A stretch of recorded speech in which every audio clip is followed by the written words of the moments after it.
আমার ছেলে দুনিয়াতে আসে। উফ, আমাকে একটু টাইম দিন।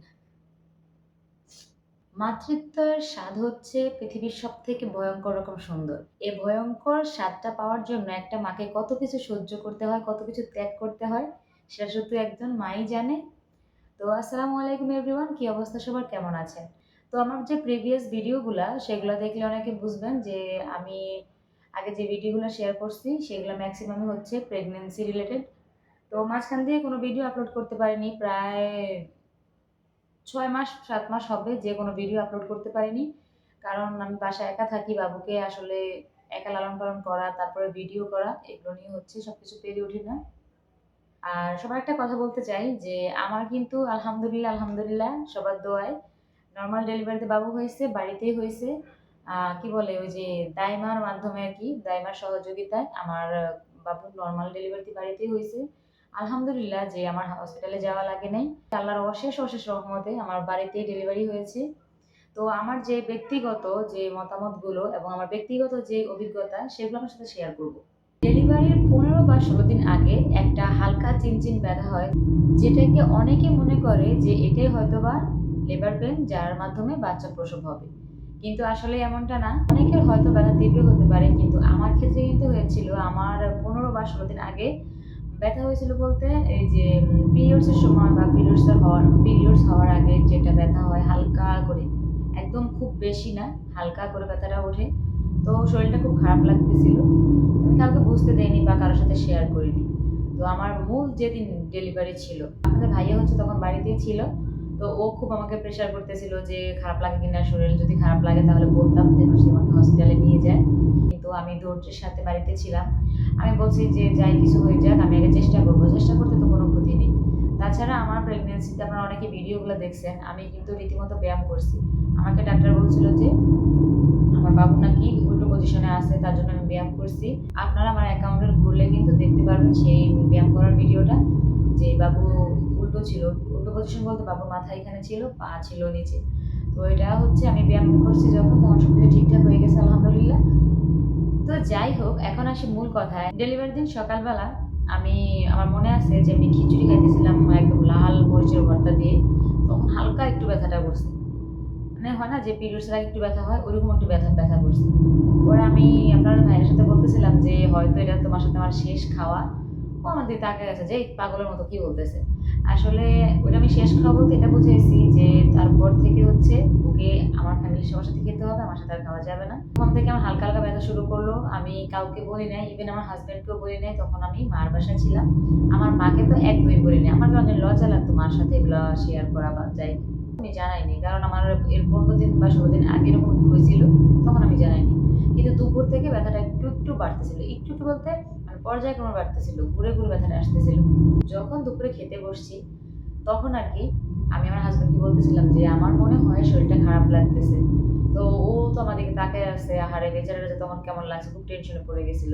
আমার বলতেছে, "আম্মার সাথে কথা বলো।" আমি বলছি, "না, এই বিষয়ে কিভাবে আম্মার সাথে কথা বলি?"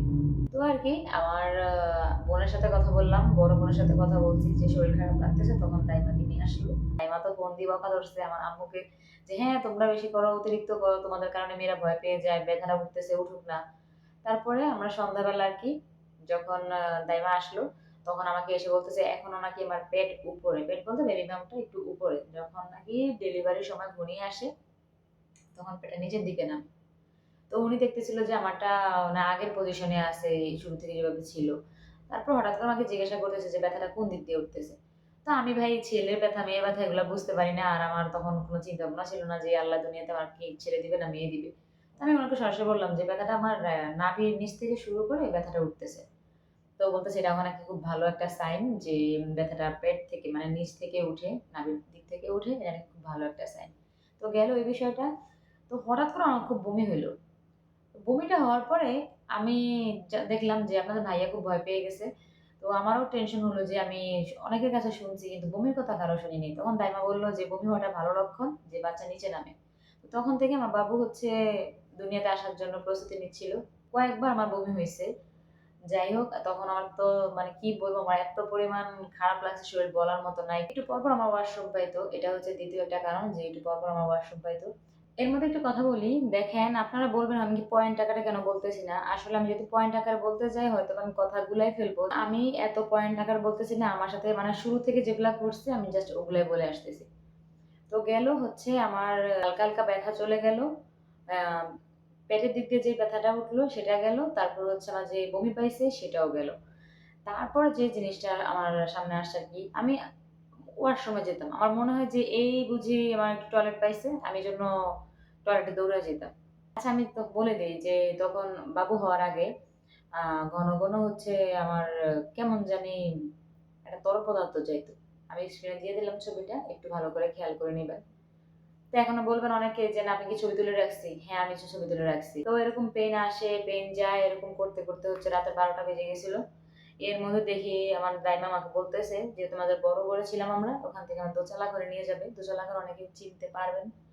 তো আমাকে যখন ওই ঘরে নিয়ে যাবে আমি আপনার ভাইয়ের সাথে কথা বলে একদম তার সাথে অনেক খারাপ ব্যবহার করছি, ভালো ব্যবহার করছি, সবকিছু মিলিয়ে আমি তার কাছে একদম মাপ টাপ চেয়ে আমি ওই ঘরে যাবো।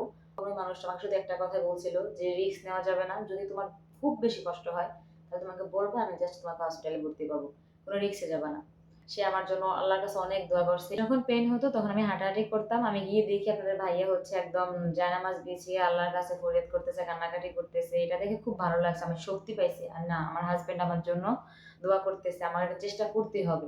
হাসপাতালে গেলে তো এমনিতে সিজার করে ফেলবে, আমি কখনো সিজারে যেতে চাই না। এই জন্য আমি প্রেগনেন্সির শুরু থেকে সবকিছু মেনটেন করে খুব সুন্দর চলার চেষ্টা করছি। তো যাই হোক, এরকম করতে করতে হচ্ছে মানে এই পেন যায় পেন আসে, পেন যায় পেন আসে, ওয়াটার ব্রেক হলো হালকা হালকা করে। আমার যে দাইমা উনি আম্মুকে বললো যে ওর যেহেতু পেন আসতেছে আবার চলে যাইতেছে, একদম লাগাতার পেন উঠতেছে না, ওকে ইনজেক্ট করার দরকার। আমার বাড়ির পাশে হচ্ছে দুজন ডাক্তার আছে, এই পাশে একজন ওই পাশে একজন। তো দুজনই হিন্দু সনাতন ধর্মী। আপনারা যদি কেউ ভিডিওটা দেখে থাকেন তাহলে একদমই মন খারাপ করবেন না, আমি কথা ভেবে বললাম। তো দেখেন, ডেলিভারির সময় একটা মানুষ কি পজিশনে থাকে, যাদের নর্মাল ডেলিভারি হয়েছে তারা তো অবশ্যই জানে। তো আমি চাই না ওই অবস্থায় আমার ওই শরীরে অন্য একটা বাহিরের পরপুরুষ আমাকে দেখুক, আমি এটা কখনো চাইনি। আমি ধৈর্য ধরছি, আমি কষ্ট করছি। বিশ্বাস করেন আমি না, সব মায়েরা কষ্ট করে, কিন্তু আমার মনে হয় তখন আমি বেশি ধৈর্য ধরছি এই কারণে যে আমার হাজবেন্ড আমার জন্য আল্লাহর কাছে দোয়া করতেছে, আমার মা আমার পাশে বসে দোয়া করতেছে। এর থেকে বড় সাপোর্ট আমার কোনো কিছু দরকার নেই। আমি আমার যতটুকু শক্তি ছিল, সামর্থ্য ছিল, ধৈর্য ছিল, আমি সেদিন সেই রাত্রে ধরছি। তো এরকম করতে করতে সারা রাত গেল, ব্যথা আসে ব্যথা যায়, আমি তো ইনজেক্ট করতে দেই নাই। এরকম করতে করতে আমার দাইমা বলতেছে যে ঘুমানোর চেষ্টা কর, আমি ঘুমাই নাই সেই রাত্রে। ভাই রে ভাই, আমার যেই গরম লাগছে, আমার মনে হয় পৃথিবীর এত গরম আমার কোনোদিনও লাগেনি, সেদিন আমার অতিরিক্ত গরম লাগছে। তো এরকম ব্যথা কমে ব্যথা বাড়ে, এরকম করতে করতে হচ্ছে একদম ফজরের আজানের সময় চলে আসলো। আমার দাইমা পাশেই শুয়েছিল, আর আম্মু তো কোনো ঘুম নাই, আম্মু অনেক বসে আছে আমার সাথে কথা বলতেছে। আসলে আমি এখন বলি যে একজন মা থাকা কতটা ইম্পর্টেন্ট, বিশ্বাস যদি করেন ভাইরে ভাই, আমি এটা মনে করলে বিশ্বাস করেন আমার এখনো মানে খুব খারাপ লাগে। আমার মা আমার জন্য অনেক কষ্ট করছে, অনেক কষ্ট করছে। আমার নর্মাল ডেলিভারিতে বাচ্চা হওয়ার জন্য আমার মা, আমার হাজবেন্ড, এদের দায় আমি দিতে পারবো না। আমাকে অনেক সাপোর্ট করছে এরা। সে রাতে আমার মা অক্লান্ত পরিশ্রম করছে, আমি জানি না আর কেউ হলে করতো কিনা। আমি আমার মার জন্য আল্লাহর কাছে দোয়া করি, আল্লাহ যেন তাকে নেক হায়াত দান করে। তারপর যাই হোক, আমার মা কিন্তু সেই রাত্রে একটু ঘুমায় নাই, সবসময় আমার পাশে ছিল, আমার হাত ধরেছিল, আমাকে বাতাস করতেছিল। যাক, এখন ওগুলা মনে পড়লে আসলে আমার জন্য অনেক কষ্ট হয়। মেয়ে হিসেবে তো কিছু করতে পারিনি, কিন্তু মা তো স্বার্থ ছাড়া আমার জন্য কত কিছু করলো। উফ, আমাকে একটু টাইম দেন। তো যাই হোক, ফজরের আজান দিবে দিবে এমন অবস্থায়, তো বাচ্চা হওয়ার জন্য অনেকটা ঘিন থাকে। তো আমাকে দাইমা বললো সারা রাত অনেক কষ্ট করছো, ইনজেক্ট করতে দিলি না, এখন আমি একটু চেক করি যে কি অবস্থা, কোন পজিশনে, হসপিটালে যাওয়া লাগবে কিনা। তখন উনি আমাকে মানে ভরসা দিছে যে দেখ তোর হাজবেন্ড আল্লাহর কাছে কতটা দোয়া করতেছে, তোর মা তোর জন্য কতটা কষ্ট করতেছে, একটু ধৈর্য ধর, একটু কষ্টটা যদি সহ্য করতে পারোস তোর হসপিটালে যাওয়া লাগবে না। আমার তখন মনে হয়েছে যে আল্লাহ, আমার যতটুকু শক্তি আছে, যতটুকু সামর্থ্য আছে, তুমি আমাকে জাস্ট একটু একটু সহায় হও, আমি যেন এটা এই যুদ্ধে যেন আমি জয়লাভ করতে পারি। তো ফজর আজান দিবে দিবে এমন অবস্থা হচ্ছে আমার ছেলে দুনিয়াতে আসে। আমি জাস্ট ওর কান্নাটা শুনছি, আর দরজা একটু চাপানো ছিল, ওর বাবারা দেখছি এক দৌড় দিয়ে চলে আসছে। ওইটা যে কি আনন্দের মুহূর্ত বিশ্বাস করেন, আপনারা কেউ বুঝবেন না। আমি দেখলাম ওর বাবা দাঁড়াইছে, ওর বাবা ওর দিকে তাকায় আছে, আমার দিকে দেখতেছে। আমি আম্মুকে বলতেছি, আম্মু কার মতো হয়েছে? বলতেছে তুই আগে ভালো হ, ঠিক হ, একটু নর্মাল হ, তারপরে দেখবো কার মতো হয়েছে।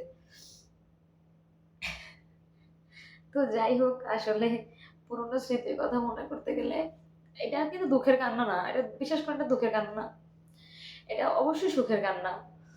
কারণ এই বাচ্চাটা আমার অনেক শখের, আমার প্রথম সন্তান।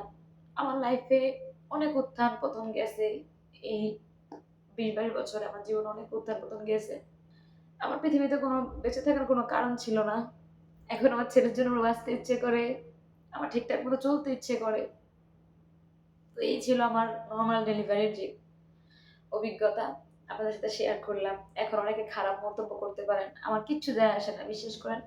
এখানে আমি মেকি কোনো কথা বলি নেই, হয়তো কিছু কথা বাদ গেছে, কারণ আমি কথার মাঝখান দিয়ে ইমোশনাল হয়ে গেছি। যাই হোক, ডেলিভারির কিছু কথা শেয়ার করলাম। এখন আপনারা বিশেষ করেন সিজার, নর্মাল ডেলিভারি, এগুলো সব আপনার কাছে। যদি আপনার শারীরিক কোনো ত্রুটি না থাকে, আমার বাচ্চা যদি সুস্থ থাকে, সবকিছু যদি ঠিক থাকে, সিজার বলেন নর্মাল ডেলিভারি বলেন, সবকিছু আপনার মধ্যে। আপনি যদি শক্তি, সাহস, ধৈর্য, এই 3টা জিনিস যদি আপনি ধরে রাখতে পারেন, মাস্ট বি আপনার বাচ্চা নর্মাল ডেলিভারিতে বাড়িতেই হবে, হসপিটাল পর্যন্ত যাওয়া লাগবে না। তো আপনারা নতুন মা যারা আছেন, একটু সাবধানে চলাচল করবেন, ঠিকঠাক মতো খাওয়া দাওয়া করবেন। নর্মাল ডেলিভারির জন্য কিন্তু শক্তিটা থাকা অনেক বেশি ইম্পর্টেন্ট। খাওয়া নিয়ে অবহেলা করবেন না, খাওয়া নিয়ে অবহেলা করবেন না। আমি এই যে এখন আবার দেখেন চিকন হয়ে গেছি, কিন্তু আমি প্রেগনেন্সিতে 72 কেজি ছিলাম। আমার বাচ্চা যেন সুস্থ থাকে, ভালো থাকে, আমি যা মনে চাইছি আমি সব খাইছি, যেটা মনে না চাইছে সেটা বেশি করে খাইছি। যাই হোক, আজকের ভিডিওটা অনেক বড় হয়ে গেছে হয়তোবা। ডেলিভারি সংক্রান্ত কোনো প্রশ্ন বা কনসিভ করা নিয়ে কোনো প্রশ্ন থাকলে অবশ্যই জানাবেন, আমার অভিজ্ঞতা অনুযায়ী আপনাদেরকে বলে দেওয়ার চেষ্টা করব। যাই হোক, ভালো থাকবেন, আল্লাহ হাফেজ।